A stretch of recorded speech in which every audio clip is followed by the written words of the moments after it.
আমি M A pass চাওয়ালা এই রেস্টুরেন্টটাতে এসেছি। নামটা অনেক ইউনিক। আজকে সেকেন্ড টাইম আমি এখানে এসেছি, বসে খাচ্ছি।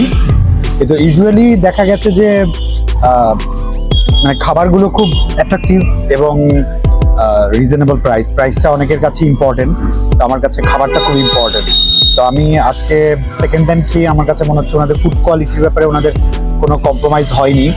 অনেক সময় মানুষ অল্প টাকায় খাবার খেতে গেলে তখন কিন্তু দেখা গেছে যে খাবার কোয়ালিটিটা ফল করে, বাট এম এ পাস চাওয়ালাতে আমার এটা মনে হয়নি। আর নামটা খুব অ্যাট্রাকটিভ, যার কারণে মানুষকে খুব অ্যাট্রাক্ট করে রেস্টুরেন্টটাতে। আমি ইউজুয়ালি পাবলিক প্লেসে বসে খাই না, আজকে খেলাম। দারুণ একটা ওয়েদার, মেঘলা আকাশ, সন্ধ্যার সময়। একটা আমি চিকেন সিঙ্গারা খেয়েছি, দুটা দারুণ। আর চিনি ছাড়া আমি কোল্ড কফি খেয়েছি। এটা আমি চিনি খাই না বলে খেয়েছি, বাট তারপরেও আমার কাছে খুব ইয়াম্মি মনে হয়েছে।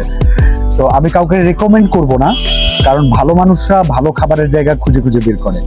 আমার জাস্ট আজকে এখানে এসে ভালো লাগছে, ওদের খাবারগুলো খুব আমার এনজয়েবল মনে হয়েছে, টেস্টি মনে হয়েছে। সো আমার মনে হয়েছে এটা আমার অডিয়েন্স বা যারা আমায় দেখছেন তাদের সঙ্গে শেয়ার করা উচিত, এই জন্য শেয়ার করলাম। So I wish M A pass চাওয়ালা অল দ্য ভেরি বেস্ট।